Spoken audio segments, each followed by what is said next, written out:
Cara-cara untuk istiqamah. Pertama, apa itu istiqamah? Istiqamah itu dari kata qamah ditambah ista. Qamah itu asalnya tegak, lurus, sempurna. Kalau ditambah ista, kata ista dalam bahasa Arab menunjuk pada usaha atau keinginan untuk mewujudkan sesuatu. Bisa berarti permintaan atau usaha untuk mewujudkan sesuatu. Misal, kalau wujudnya permintaan, antum pernah dengar kalimat istighfar? Istighfar itu dari kata ghafara, artinya ampunan, al-ghufru. Ditambah ista jadi istaghfara, minta ampunan. Sifatnya disebut dengan istighfar. Maka ista di sini fungsinya untuk memohon, meminta. Ada yang sifatnya usaha. Usaha untuk mewujudkan sesuatu. Misal, ta'ah, ketaatan. Ta'atun, bentuknya bisa ibadah. Haji bagian dari taat. Salat bagian dari taat. Ketika ditambah istata'a, sifatnya disebut istita'ah, maka istita'ah adalah ikhtiar usaha untuk mewujudkan ketaatan kepada Allah. Kalau dikaitkan dengan haji, artinya usaha agar bisa mewujudkan haji yang diharapkan. Ikhtiar agar bisa berhaji, singkatnya demikian. Maka disebut dengan istita'ah. Ketika Allah misalnya sampaikan man istata'a ilaihi sabila, haji itu disebutkan istata'a. Ingat, terjemahan yang paling tepat bukan diterjemahkan dengan mampu, tapi berusaha untuk mampu. Kalau diterjemahkan dengan mampu berarti terbatas pada kalangan tertentu. Tapi kalau berusaha untuk mampu, artinya setiap kita punya peluang untuk mewujudkannya. Tergantung mau usaha atau tidak, itu poinnya. Hati-hati dalam menerjemahkan sesuatu ya. Kadang-kadang setiap huruf bahkan harakat itu bisa memberikan makna tersendiri. Ya, antum simpulkan, saya belum istita'ah, kenapa? Belum ada harta. Betapa banyak orang kaya yang belum bisa berhaji. Dan tidak sedikit orang-orang yang dipandang tidak mampu dengan hartanya, justru dia berangkat dalam haji. Itu luar biasa. Jadi ketika antum mau mewujudkan haji atau ibadah dengan baik, tambahkan ista, iringi dengan ikhtiar untuk mewujudkannya. Seorang gadis cilik namanya Naura pernah menulis surat kepada kami. Ya, dan saya menangis membaca itu dalam kamar hotel. Dan saya mendoakan kepada Allah supaya diwujudkan cita-citanya. Ustaz Adi, saya Naura, kelas 4 SD, baru hafal 4 juz ya Ustaz Adi. Mohon doakan saya agar bisa menjadi penghafal Quran. Saya ingin jadi hafid, ingin memberikan mahkota di kepala orang tua saya. Mohon doakan Ustaz Adi, semoga saya sekeluarga bisa umrah bersama Ustaz, haji ke Baitullah. Masya Allah. Saya diam, saya menangis. Dan saya bermohon kepada Allah agar menerima bagian dari doa dinda itu. Anak kecil polos menulis dengan guratan tangannya. Tum tahu apa yang terjadi? Dia cuma menuliskan kalimat, tapi kalimatnya sampai menggetarkan arsy. Saya baru tahu kemudian sehari sebelum ini, sebelum hari ini, hari Rabu kemarin. Kalau doanya sudah dijawab oleh Allah jauh sebelumnya. Dari mana doanya? Dialihkan lewat yang lain supaya ada sinergi dalam kebaikan. Syekh Ali Jabir yang pertama merespon itu. Awalnya saya ingin berangkatkan kemudian di bulan November, tapi Allah menginginkan lebih cepat dia berangkat. Kami akan berangkat umrah bulan November, tapi Allah menginginkan dia lebih cepat berangkat karena tangisannya, karena doanya, karena harapannya. Melalui Syekh Ali Jabir, Masya Allah, semoga Allah rahmati beliau, berikan kebaikan. Ya, kemudian diberikan dengan sekeluarganya umrah dari tulisan tangan anaknya yang diberangkatkan, dianya, adiknya, bapaknya, ibunya. Bayangkan bagaimana anak ini berusaha dalam kebaikan. Dan biasanya ibu bapak kalau anak sudah soleh, orang tuanya dapat, orang tuanya akan dapat. Musa, Masya Allah, saya doakan kebaikan untuk adinda Musa, hafal Quran 30 juz. Ketika dia hafal Quran, orang tuanya ikut diangkat. Anaknya berangkat haji, bapaknya ikut haji. Anaknya berangkat ke Jeddah, bapaknya ikut ke Jeddah. Semua orang tuanya. Dan yang dicari biasanya orang tuanya. Silahkan cek, bukan berapa hartanya, bukan macam-macamnya. Ketika ada anak orang baik, antum akan tanyakan siapa orang tuanya. Silahkan cek. Makanya dalam ilmu hadis, ketika ada hadis diriwayatkan oleh seorang anak, maka nama anak akan dihilangkan, tapi dilekatkan pada bapaknya. Abdullah bin Abbas, nama aslinya Abdullah, bapaknya Abbas. Ketika ada hadis riwayat Abdullah bin Abbas, kalimat Abdullahnya dibuang. Disingkat jadi Ibnu Abbas, anaknya Abbas. Ingin menunjukkan karena Abdullah jadi baik karena peran bapaknya. Abdullah bin Umar, anaknya Umar, disebut Ibnu Umar. Silakan. Abdullah bin Amr bin As, dihilangkan Abdullahnya, disingkat Ibnu Amr bin As. Kenapa? Ingin menunjukkan bahwa ada peran orang tua di dalamnya. Jadi kalau antum ingin anaknya soleh, orang tuanya soleh duluan. Soleh duluan. Dalam bentuk sikap ya, bukan bentuk nama. Ustaz, nama saya soleh, istri saya solihah. Kenapa anak saya belum begitu? Antum belum diwujudkan dalam bentuk ikhtiar. Itu masalahnya. Jelas ya? Di teman-teman, ayo masukkan nilainya ke situ, hadirkan ke situ, ikhtiar kita, dan insya Allah ada kebaikan di dalamnya. Yang paling menarik sekarang istiqamah. Istiqamah dari kata qamah. Qamah itu tegak, lurus, sempurna. Kalau semua ibadah diawali dengan kata qamah, itu artinya ibadah itu ditunaikan dengan sempurna. Turunannya aqama yuqimu iqamah. Iqamatun selalu disingkat dengan qamah, yang nyingkat orang Indonesia. Semua kalimat salat dibuka dengan kata iqamah yang menunjuk pada ibadah. Alladzina yuqimunas shalah wa aqimus shalah, aqimis shalah. Rata-rata dibuka dengan demikian. Lihat baik-baik. Kalau antum ingin menunaikan ibadah dengan sempurna, kan tidak langsung sempurna seketika. Apakah ketika Anda tahajud, misalnya malam ini bangun jam 3, tahajud jam 3 lewat 20, karena 20 menit siap-siap. Apakah mohon maaf, malam selanjutnya akan bangun di jam yang sama? Belum tentu. Walaupun alarm dipasang dengan situasi yang sama, 2.15, 2.30, 2.45. Alarm pertama mematikan alarm kedua, alarm kedua matikan alarm ketiga, alarm ketiga masih nundutan, ya kan? Menunggu jam 3 tiba. Nih, hari pertama bisa pas jam 3, tapi hari kedua belum tentu. Ya, hari kedua sama bangun, tapi informasi lebih dahsyat sampai kepada kita. Begitu mau ngambil air wudhu, BBM bunyi, ping, setan masuk kemudian ke hati kita. Baca dulu daripada penasaran. Begitu dibaca, Masya Allah, MU melawan Manchester City. Waduh, pertemuan dua pelatih klasik antara Pep Guardiola dengan Jose Mourinho. Sekarang poinnya cuma beda 2, karena kemarin MU dia seri ya skornya, kemudian Manchester City menang, skornya cukup telak, 7-2 dia menang kemarin itu. Masya Allah. Sekarang akan pertemuan menentukan, kalau MU menang maka juara dia, poinnya 1 bedanya. Kalau Manchester City menang, poinnya beda 5. Wah, luar biasa. Terus orang ini suka bola lagi, itu yang masalah. Saya nggak pernah nonton teman-teman, tapi kalau saya katakan saya nggak nonton, buang-buang waktu. Tapi saya kalau ditanya, insya Allah bisa jawab. Ya, itu. Ya. Saya tahu Ancelotti dipecat, saya tahu. Ya, Ancelotti dipecat di Bayern Munchen.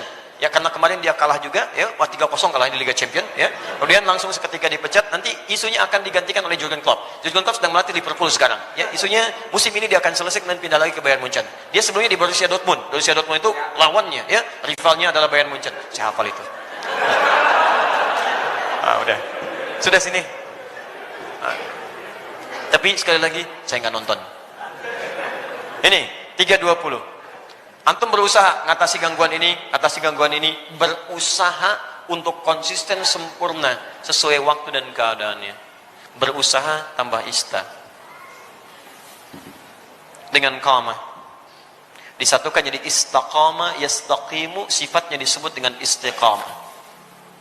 Jadi istiqamah itu artinya usaha untuk konsisten dalam kebaikan atau ketaatan. Usaha untuk konsisten menunaikan ketaatan.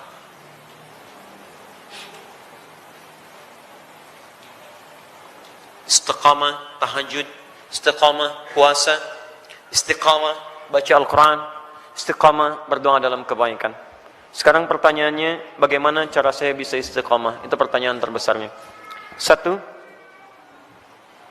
istiqamah dimulai dengan ilmu, pengetahuan dulu. Kalau antum kerjakan sesuatu tanpa pengetahuan, maka tidak akan ada motivasi bagi kita untuk menguatkan hal yang ingin kita kerjakan.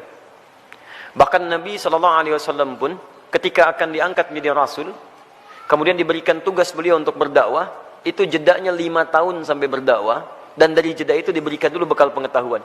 Apa ayat yang turun kepada beliau? Pertama kali wahyu pertama turun, Iqra. Diminta belajar dulu. Belajar. Baru kemudian setelah turun pengetahuan yang cukup, baru 5 tahun setelah itu, 615 Masehi, diberikanlah tugas kemudian dengan turunnya Quran surah ke-74, Al-Mudaththir, untuk berdakwah secara terang-terangan. Nah, sekarang antum ingin istiqomah di bidang apa? Misal antum pilih dulu, saya ingin istiqomah satu-satu lah, gak usah semuanya. Misal, saya mau istiqomah dalam sholat dulu. Maka sebelum antum tunaikan ibadahnya, antum keluarkan dulu hadis-hadis, ayat-ayat dari Al-Quran, hadis dari Nabi, petunjuk sholat yang benar. Kalau antum tidak keluarkan ini, nanti antum akan istiqomah pada yang salah. Karena boleh jadi antum sholat dengan cara yang keliru.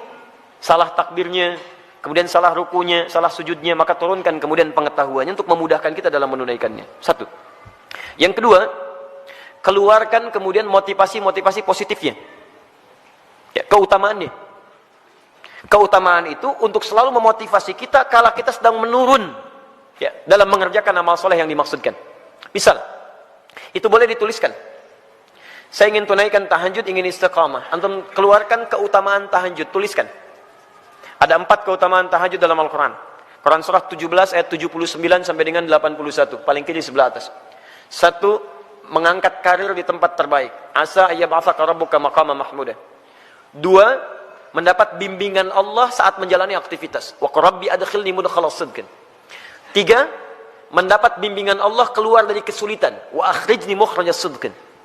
4, mendapat perlindungan dari Allah ketika diganggu oleh orang lain, langsung tanpa perantara. Waj'alni min ladunka sultanan nasira. Demi Allah saya katakan ya, saya mohon kepada antum, kalau masih punya banyak tugas, pekerjaan macam-macam tuh jangan tinggalkan tahajud. Walaupun cuma 2 rakaat, witirnya 1 rakaat. Jangan tinggalkan. Kalau antum konsisten, maka nilai-nilai kebaikan akan Allah berikan. Supaya jadi motivasi, antum tuliskan itu. Tempelkan di samping kanan, di dinding tembok kita mau tidur itu, sampaikan sebelah kanan. Tempelkan. Di begitu antum mau tidur, antum bisa melihat itu. Dalam keadaan lupa pun ketika antum melihat itu, antum bisa termotivasi untuk bangun di malam harinya. Kalau bisa tambahkan kalimat di bawahnya. Ya, tambahkan kalimat di bawahnya. Apa kamu merasa sudah ada jaminan surga? Nabi aja ahli surga, tahajud. Kamu bukan nabi, bukan rasul, bukan ahli surga, nggak mau tahajud. Apakah kamu masih sehat sampai malam ini? Tuliskan. Sampaikan. Dibuat kalimat-kalimat quote-quote yang indah untuk memotivasi kita ibadah. Ayo. Non muslim aja punya quote untuk kehidupan mereka. Masa urusan akhirat kita nggak punya quote yang baik? Hadirkan. Kita antum tuliskan jadi motivasi. 2. 3, di 1 pelajari dengan ilmu, 2 keluarkan keutamaannya, 3 hadirkan ancaman-ancaman Allah saat antum menyimpang dari amal soleh yang tengah dikerjakan. Ancamannya. Misal, tadi ingin meningkatkan sholat, dimulai dengan sholat fardu, terus tiba-tiba terfikir untuk mengabaikan sholat karena ada proyek, terus tunda-tunda sholat, kan? Karena ada proyek tertentu sampai Jumatan ditinggalkan untuk mengumpulkan dunia. Maka antum boleh keluarkan ancaman Allah pada yang seperti itu supaya tetap memacu kita supaya bisa istiqamah. Misal, turunkan Quran surah Al-Humazah. Ya, wailul likulli humazatin lumazah. Celaka bagi para pengumpat. Itu terjemahan mushaf. Tapi kalau kita terjemahkan dengan terjemah yang menggunakan nilai bahasa, ya, ada balaghah, ada nahwu, ada saraf ya. Setiap yang ada taknya menunjuk pada perempuan. Ya, kalau kita hadirkan sekarang, celakalah bagi para sosialita yang tukang gosip. Ya, perempuan-perempuan yang senang bergosip. Alladzi jama'a mala wa 'addada. Ini agak unik. Biasanya kalau tak pasangannya dengan allati, tapi ini menggunakan alladzi. Alladzi menunjuk pada laki-laki bukan perempuan. Istrinya suka gosip, laki-lakinya suaminya suka mengumpulkan harta. Di suami sibuk dalam bekerja, istrinya sibuk menggunakan harta suami untuk kumpul-kumpul cuman gosip dan sebagainya. Lihat, alladzi jama'a mala wa 'addada. Yang suaminya sibuk dalam bekerja cuman ngitung-ngitung hasil aja. Keuntungan sekian, ini sekian, ini sekian. Mama, ini yang kita dapatkan begini-begini. Ya Pak, besok mama pakai untuk pertemuannya Pak, arisan. Ya gitu kan cuman begitu. Berangkat ngobrolin orang begini macam-macam. Jadi habis di situ aja. Suaminya berangkat gelap, pulang gelap, berangkat lagi macam-macam. Enggak ada kenikmatan dalam kehidupannya. Lihat, yahsabu anna malahu akhlada. Dia kira harta itu bisa membuat kekal di dalam kebahagiaannya. Perhatikan, sampai sholat ditinggalkan. Jumatan diabaikan. Karena ada orang yang berusaha meninggalkan, menukar akhirat itu untuk dunia yang semata. Ya, Quran surah ke-62, ayat ke-11, paling kiri sebelah atas. Wa idza ra'au tijaratan aw lahwan infaddu ilaiha fatarakuka qa'imah.